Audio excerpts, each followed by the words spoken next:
ও শালা চোর, এক সময় কারেন্ট দিছে, খাম্বা খাইয়া ফেলছে, এখন দেশ পুরোটা খাইবে।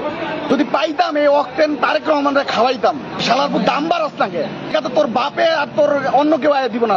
দল ফালাইতে যায় কৃষক কার্ড, ফ্যামিলি কার্ড, এই কার্ড সেই কার্ড। শালা একটা বুয়া বাটপার। আবার লাস্টে কি কইলো, আমার অতীতের ভুল ক্ষমা করে দেন। ওর 111 থেকেও খারাপ অবস্থা হওয়ার দরকার ছিল। ফসলের লেগে ক্ষমতায় বসাইছে, কৃষক কার্ড এই কার্ডের লেগে। আর শালারপুর যে মানুষের মৌলিক চাহিদা ওটা সমাধান কর। আমরাই তো দিমু। 130 টাকা অক্টেন ছিল না হাসিনারা বলে, 35 ছিল না, এখন বাড়াইতে সমস্যা কি? এক মাসের মধ্যে তো 50,000 কোটি টাকা অন্তত পক্ষে খায়া লাইছে ঋণ। বাদ বাকিটা তো আল্লাহই জানে। আর মায়ের ওই যে হাদি কয়ে গেছে না, সংসদে ঢুকা পিটাইবো, সংসদেও যাওয়ান লাগবো না, এটি মরবো রাস্তাঘাটে পড়ে।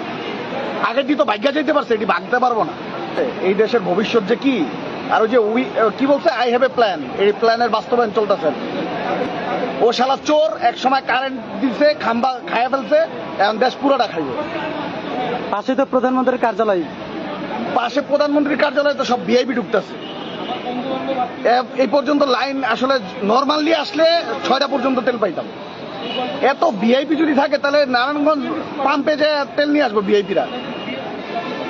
আর লজ্জা শরম সরকারি লোকের ন্যূনতম নাই, বিশেষ করে তারেক রহমানের তো নাই।